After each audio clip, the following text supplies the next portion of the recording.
This is Big Podcast.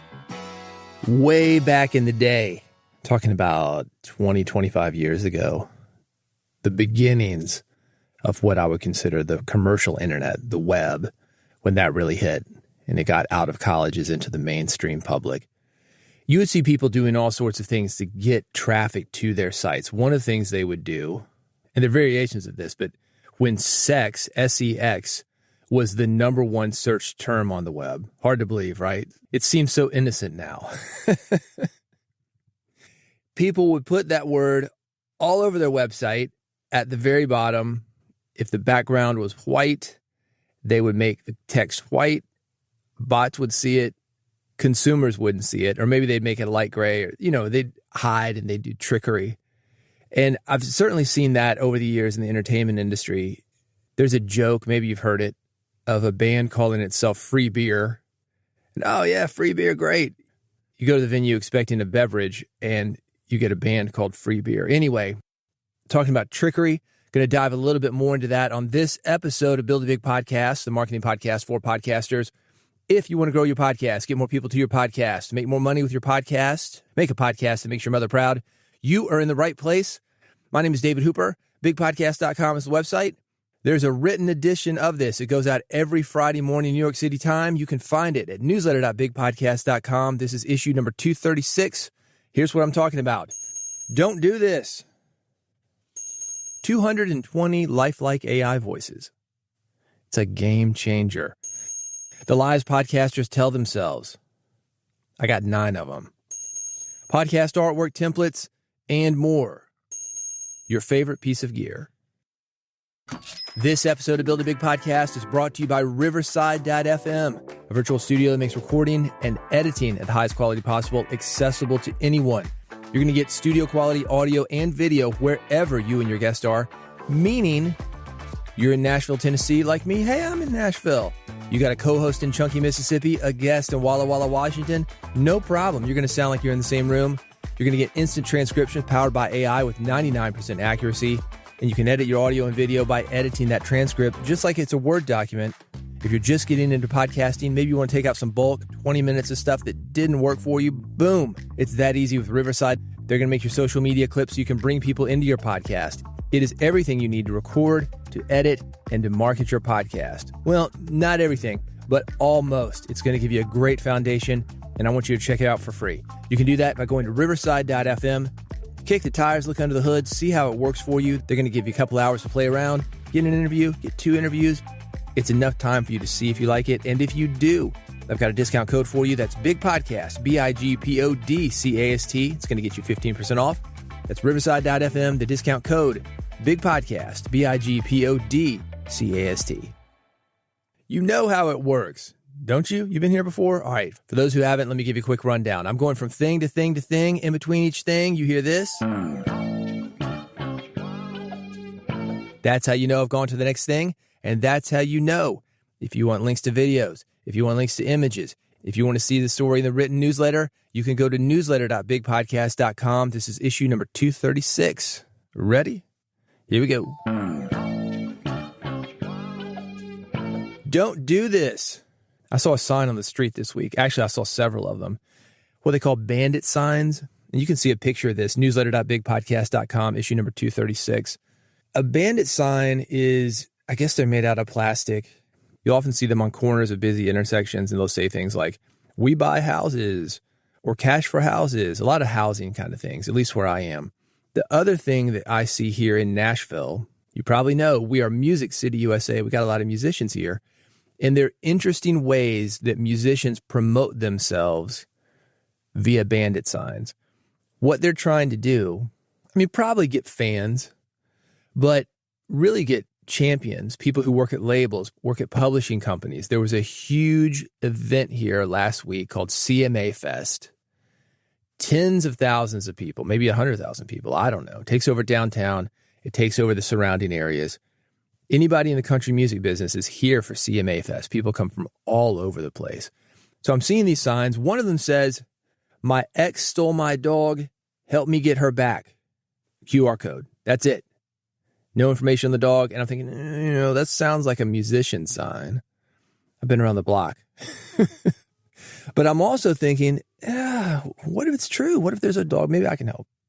I scan the code, and sure enough, it's an independent musician trying to get people to her Spotify page. And there's a message, and it says, "Gotcha. Thanks for your support." Is it clever? Maybe. Strangely enough, the other side of the sign, I saw that after the fact, and it says, "Are we dating the same guy?" and has a picture of a guy. Same QR code. Anyway, I found that more clever than the lost dog. I was like, oh, man, don't bring my big heart for animals into this. And that's the point. Is it clever? Maybe, but it's also a good way to piss people off. Again, I'm in Nashville, and maybe this is a Southern thing, but something you'll also see here is dollar bills, or they look like dollar bills. They're fake dollar bills. You reach over to pick one up, and you're like, oh, it's a Bible verse. It's a Bible verse. They call it a tract, disguised as a dollar bill. And when that happens, I want you to think about it. You're walking down the street, you see a $20 bill, $10 bill, $5 bill, whatever. You think, oh man, that's some money. It's worth me bending over to pick that up. And you're excited. Man, I got some money. I didn't have money a minute ago. Now I got money. And you take people from that emotion, a happy, excited, cheerful emotion, into, I've been tricked. They're not going to be open to that message. Pulled up this lady's Spotify page. I was like, no, man, no, I'm not going to listen to your music. Not right now. I'm on the street. It wasn't a good place for me to listen to music. And even if it was, you feel like a sucker. Nobody likes to feel like a sucker. So keep this in mind with your podcast. The way we see this in podcasting, episode titles that have nothing to do with the episode. Or if it does have something to do with the episode, people aren't getting to the point. 5-10 minutes. Hey, how you doing? Oh man, how you doing? Catching up with a co-host. Not getting to the point of what the podcast is about or what the episode is about. How you been doing this week? Oh man, I don't know. The kids are out. It's going crazy.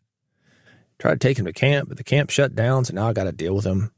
Not getting any sleep, And I hear stuff like this all the time. What are you guys thinking? Interesting to you, not necessarily interesting to other people. By the way, if you're interested in this woman's Spotify page, and if you go to newsletter.bigpodcast.com, issue number 236, you will not find that link because I have blocked that QR code. I don't want you to feel like a sucker. And also because I'm petty. It's a good example of a bandit sign, though. If you want to see it, newsletter.bigpodcast.com, issue number 236. Let's talk about Big Podcast AMP. AMP, it stands for Audio Monetization Program. And if you like the newsletter, you like the podcast, you are going to love Big Podcast AMP. It's a personal coaching program. It's going to help you do 3 things. 1, grow your podcast audience. 2, get people talking about your podcast. And 3, make more money with your podcast and your podcasting skills. There are a lot of companies right now hiring people like you, like me. They need you to basically program AI. So if you're good with emotion and delivery of spoken word, there's an opportunity for you. That's one of them. Now, as far as your podcast, there are opportunities in that too. Niche programming is hot. You need help taking advantage of those things, those God-given and learned talents that you have. Let's talk Big Podcast AMP, bigpodcast.com/AMP. That's bigpodcast.com/AMP. 220 lifelike AI voices. Well, speaking of AI, Google is the latest company to get into AI voices. It's got a text-to-speech tool. It's going to give you 220 plus. They're always adding to them natural-sounding voices across 40 plus languages and variants. It is worth a look. I like humans on my podcast. I hire real voiceover people, except sometimes you're in a pinch. You got something you want to get out that night. You can't hire somebody. You can't do it yourself. You need a different type of voice. AI is great for that. Those one-liners. I do them on here all the time when I talk about the Big Podcast supercomputer. This is the Big Podcast supercomputer. Something you can have fun with. Let people know it's AI. I mean, why not? Let people know it's AI. They're in on the joke. And if you want 220 lifelike AI voices, I have them linked. Newsletter.bigpodcast.com. This is issue number 236. The lies podcasters tell themselves. Every other podcaster, not you, not me. I got 9 of these. I'm going to run through them. I'm curious if you've ever bought into any of these. Number 1 is the thought that having more time would allow you to produce a great podcast. Yeah, maybe. Or you could waste that time. You can still produce a great podcast without a lot of time. You do have to get creative. You've got to get good at your skills. You can outsource things. There's time, energy, money. Some of those things can be outsourced, but simply having more time, that's not going to make your podcast better by itself. And what I mean by this is not necessarily your day-to-day, daily, or weekly episode. But sometimes people think, I got 6 months to produce this documentary. That's going to be twice as good as me having 3 months. No, not necessarily. Sometimes having limited time, like we've got to get this out in 2 weeks. That's going to force you to get creative. It's going to force you to take action. So more time, not necessarily a better podcast, but that's number 1. Having more time would allow me to produce a great podcast. Number 2 is booking, insert guest name here, would make my podcast successful. It does not. I've seen more than a few podcasts pay what they consider to be a celebrity to do an interview. Not even a good interview. It's like 15 minutes, 20 minutes, whatever. You don't need other people to make your podcast successful. And just having somebody who's well known isn't necessarily going to make your podcast successful. I think we way overestimate how interested people are in celebrities. In fact, I've seen a lot of the bigger podcasters, maybe they learned this the hard way. They're saying, no, I'm only going to do 10% celebrity and 90% of people you never heard of, because I want to dig in deeper. I want to tell those stories. That's what they're saying anyway. The issue that I think some of those big podcasters are going to find is that they've gotten lazy because they've brought in these celebrities. They've got people in the room that can control the narrative, that can hijack interviews, that have media training. And these podcasters, if you want to call them that, these guys interviewing other people, they don't have to do much work. That's one of the big advantages of being a small podcaster without access to big names, celebrities. You get good at doing interviews with people who don't have media training. Anyway, that's a whole nother episode, and I will do that, I promise. But number 2, let's look at that. Booking blank, guest name, would make my podcast successful. Not necessarily. Number 3, telling listeners your story will convince them to subscribe. I was in a Toastmasters group locally for several years, 5 or 6 years. And it was not uncommon, just about every meeting, somebody would come in and they'd been through something. A lot of people who'd had kids as teenagers, maybe. I just want to motivate people. I just want to let people know what can be done. They wanted to be a motivator, an inspirational figure for people. That's kind of old school. That's the kind of thing you would see maybe in the 80s. Somebody's just going to fire you up. Rah, rah, rah. Get that room going. But then when you leave the room, what is it? Kind of fades away fast. Regardless, there's still people around that think their story is somehow going to motivate others. Not really. We are in a self-obsessed society right now. Main character syndrome. And the internet has done this. Social media has done this. We've all got microphones. We've all got video cameras. We think we're the most important people on earth. So your story, not nearly as important to your listeners as their story. Telling listeners your story will convince them to subscribe? Yeah, probably not. But if you can help them to do something that they want to do, maybe. Number 4, an episode is either perfect or a complete disaster. This is something I'm going to talk about in the future as well, talking about mental health issues. And this is what I would call all or nothing thinking. Something is great or something is complete trash. Don't need it. All or nothing thinking, black or white, no gray area. The truth is there's a lot of gray area. I see this all the time when I do interviews, and they're not really what I want. You might have been in this situation. You bring somebody in, it's like, I didn't really get what I want. There are probably clips within that interview that you can salvage, put your own commentary around it, make a good episode out of it. Very rarely is something perfect. Very rarely is something complete garbage. So an episode is either perfect or a complete disaster. No, That is the fourth lie that podcasters tell themselves. Number 5, producing good episodes isn't possible without blank, insert piece of gear here. Man, I can't do this without an RE20. That's how I got my RE20. Yeah, you can do it without a piece of gear. I set up this studio in my house with the very minimum amount of gear. I got a couple of ATR 2100 mics. They were $40 at the time, $50 at the time. I got a very inexpensive interface. I don't even remember what it was, but definitely not the Focusrite that I'm using now or one of the better interfaces that I've had. I recorded on Audacity, free software, which I still do, by the way. Audacity is great. So don't think that free is necessarily bad.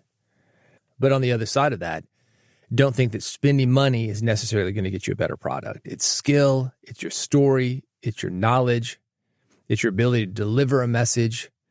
Equipment, after $50 or $60 for that ATR 2100 mic, you're not going to see a big difference on the next jump, which would be something like I'm speaking into, maybe a little less. Maybe there's a $300 mic, and then there's the $500-$600 mics. That's what the RE20 is. Then, of course, mics can be, $30,000, $40,000 if you wanted to do that. Most radio guys, about a $500 mic. If you got $60 for an ATR 2100, a Samsung Q2U, that's an alternative to that. You're going to be pretty good, and your podcast isn't going to be that much better as far as audio quality. So that's a lie. Producing good quality episodes isn't possible without a piece of gear. Number 6, a larger budget would improve my sound quality. Well, that's what I just talked about. Throwing more money at something, the $600 mic instead of the $60 mic, maybe a little bit. I mentioned a minute ago recording into Audacity. With that said, I do spend money on RX, Isotope RX. It's software that I use to clean up the audio. I don't know how much RX is. I've had the advanced version, and now I'm on the standard version because there's something called Dialogue Isolate that I use for my field recordings that moved to the standard version, and I no longer need the advanced. But that's a great example of that. I think the advanced version, maybe $1,200. Standard version, let's say it's half of that. And they're discounts, by the way, if you're going to get Isotope RX. Look for those discounts. You don't have to pay the retail price. But the point is, there are a lot of inexpensive plugins. Spending more money isn't necessarily going to improve your sound quality. A lot of times it's simply the room, a quiet room. I'm in a closet right now, 5x8, and I'm surrounded by some panels that I made that are, $600 worth of panels. If I were to go out and buy them, they'd probably be $3,000 or $4,000. Rock wool panels. If you're interested in that, reach out to me on Blue Sky. I've got the link somewhere on the Big Podcast Instagram, Big Podcast 1, if you want to see how I did these panels. Anyway, larger budget will improve my sound quality. Not necessarily. Sometimes it's just a quiet room. And speaking of closets, a quiet room, it might be your closet. If it's got clothes hanging in it, perfect. Start there. Number 7, landing that sponsorship is the key to making my podcast thrive. Maybe. I think sponsors can sometimes show social proof that somebody believes in your podcast or make it seem like you've got something going on. But sponsorship and podcasting, yeah, there's money, but it's not like sponsoring, the Olympics. Nobody's throwing that much money at independent podcasts. There is money to be had. You will make money, but is that the key to making your podcast thrive? I doubt it. Number 8, pre-interviews aren't necessary. Oh, no. That is absolutely not true. Pre-interviews, that's going to make your actual interview 10 times better, even if it's just a conversation. Hey, man, got you coming up on the podcast. Just want to do a quick conversation. You up for that? 10, 15 minutes on the phone? Yeah, sure. Let's chat. Just getting to know somebody. It builds rapport, man. It's you talking to somebody during the interview that you've already met, that already knows you or feels like they know you. Pre-interviews, absolutely necessary. That is going to take your interview to the next level. Can you always do a pre-interview? No. Sometimes people won't give them to you. These celebrities that I'm talking about, but those celebrities, they've got media training. Those celebrities, they're used to hijacking a conversation and making it about what they want. You got to be on your toes. One of the things you can do for those guys, if you can't get a pre-interview with them, talk to the managers, talk to the booking agents. What is something that John Smith would love to talk about that isn't being talked about in his other interviews? What is something you find interesting about working with John Smith? Ask those questions. Do your pre-interview with somebody else, because you can still get good information from somebody who's an insider, not you. It's going to make you sound like an insider, though, when you get on that interview. Pre-interviews aren't necessary? No, they are. Number 9, getting in front of blank influencer name is essential for growth. No, it's not. Can it help? Maybe, but I've also seen a lot of podcasters get into this where they pay an influencer, hey, make this YouTube video, make this TikTok thing. The truth is, a lot of these younger influencers, yeah, they've got a big following, but they don't really understand why they've gotten it. Sometimes they're just there because of the algorithm. I've talked before about Bill O'Reilly on Fox News. The reason Bill O'Reilly was popular is because he's on Fox News. 7 p.m. in your living room, in a billion living rooms. Doesn't matter who they've got on. That's why when he had sexual harassment stuff, they just hosed the mic off and put somebody else in there. And then when that guy, Tucker Carlson, had a problem, hosed the mic off, put somebody else in there. It doesn't matter. And sometimes these influencers, they're in a situation like that. The algorithm did its thing. They're just there. They're not that good. They're not going to connect with people in the long run. And when they disappear from the algorithm, they disappear altogether. Podcasting success, it doesn't come from external factors like gear or guests or influencers. It comes from creating consistently valuable content that resonates with your listeners. That's it. These things that I'm talking about, thinking you've got to have a certain type of mic, thinking you've got to have a certain type of guest, thinking you've got to have a certain endorsement. Walk away from that, man. Think about your creativity, your preparation, your connection with listeners. That's what it's about. Once you shift your mindset on that, you embrace progress over perfection, then you can have a sustainable podcast. You can enjoy the process a lot more. I don't want to live and die by an algorithm.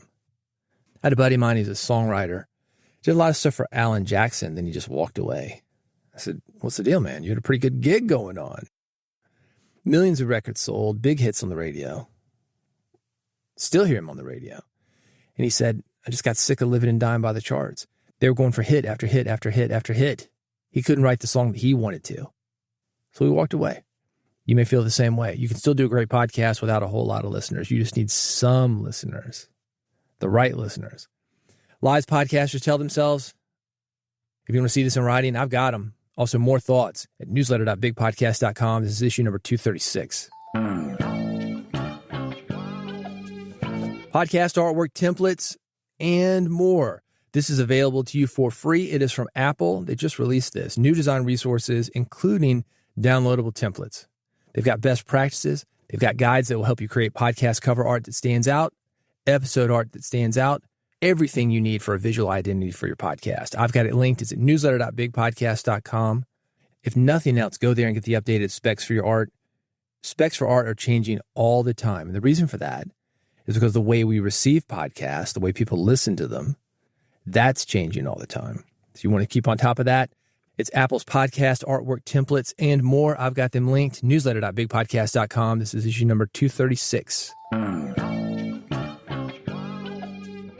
Your favorite piece of gear. This is it's an interesting question.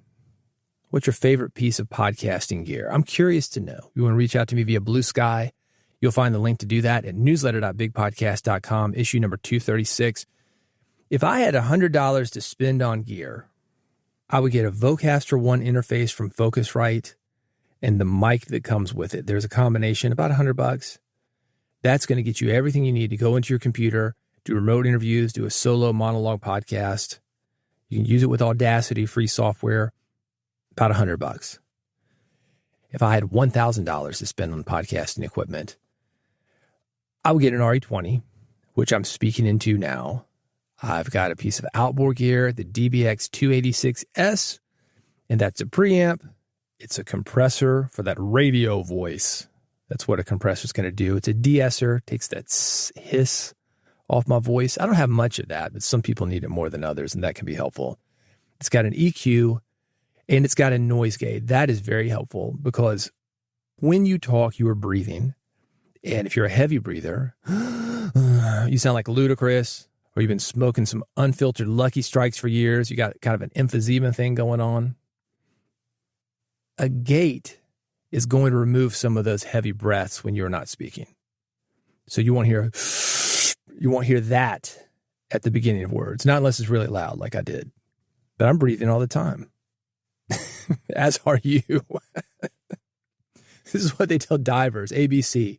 Always breathe continuously. Same thing for you. We're doing it as podcasters. People get freaked out by breaths. Oh, you got to cut out all the breaths. No, you don't. When you cut out all the breaths, that can make listeners nervous because they're listening for breaths. We're listening for cues so we can jump in on the conversation. We don't think much about it, but people are breathing all the time when we're speaking to them live. So why wouldn't you have some breaths on a podcast? What you don't want is to sound like it's a dirty caller. Like, no. Make it conversational. You might want to remove them. I talked about RX, isotope RX. That can reduce breath noises, but why not cut them off? DBX 286S, that's going to do it. I don't know, $200-$300. I don't know what it costs now. So I got my mic, I got the DBX, and I would get a Focusrite interface. Either the Vocaster 1, the Vocaster 2. If I had two people, I use the Focusrite 4i4. I think that's about maybe $400. It's a little more expensive. You don't necessarily need it.